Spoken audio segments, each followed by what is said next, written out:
ఒక ఇంటి దగ్గర 10 మంది కలిసి చదువుకుంటారు. అది గుర్తు రావాలంటే బట్టి పడుతుంటే ఆడ చదువు బాగానే వస్తుంది, అక్కడ చెప్తున్నారు బాగానే. కానీ పరీక్ష కాడికి పోయినప్పుడు చదివేటప్పుడు అక్కడ గుర్తుకు రావట్లేదంటే టెక్నిక్ ఉంటుంది. దీనికని కాదు, ప్రతి ఒక్క దానికి టెక్నిక్ ఉంటుంది.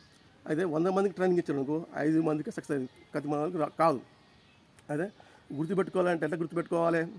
ఒకటి గుర్తుపెట్టుకోం, 2 గుర్తుపెట్టుకోం, 1,00,000 గుర్తుపెట్టుకుంటాం, 2 లక్షలు గుర్తుపెట్టుకుంటాం. కరెక్ట్, బాగానే ఉంది, ఇంతవరకు ఓకే. అది ఓకే. మన తర్వాత ఇంకోటి ఏంటి, చదువుకుంటారు, కష్టపడి చదువుకుంటారు. కష్టపడి చదువుకుంటారు, నమ్మకంతో తమతో చదువుకుంటారు. ఇదొక సెక్షన్ ఉంది, అంటే వేరు ఉందన్నమాట. ఆ సెక్షన్ కరెక్టా, ఈ సెక్షన్ కరెక్టా? నమ్మకమే కరెక్ట్. గుర్తుండగా ఆ గుర్తుపెట్టుకుంటే కరెక్ట్. గుర్తుపెట్టుకుంటే గుర్తు వస్తుంది, అది కష్టపడితే కష్టం వస్తుంది. గుర్తుపెట్టుకుంటే గుర్తుంటుంది. గుర్తు ఎట్లా ఉంటుంది అంటే దాన్ని బ్రేక్ చేయాలి. బ్రేక్ చేస్తే ఓకే. దాన్ని బ్రేక్ చేయాలంటే ఎట్లా చేయాలి? చదువుకుంటావా, చదువుకొని 10 పేజీలు 20 పేజీలు అన్నీ చదువుకొని గుర్తుపెడతా, గుర్తుపెట్టుకునే దాన్ని బ్రేక్ చేయాలి. దాన్ని బ్రేక్ చేసి ఓకే అయింది అనుకోవాలి. నువ్వు ఓకే నా చదివినా ఓకే అయింది అనుకోవాలి. ఓకే అయిందంటే ఓకే అవుతుంది, ఓకే కాదంటే ఓకే అయింది. అది మీ ఇంట్రెస్ట్ ఉండాలి.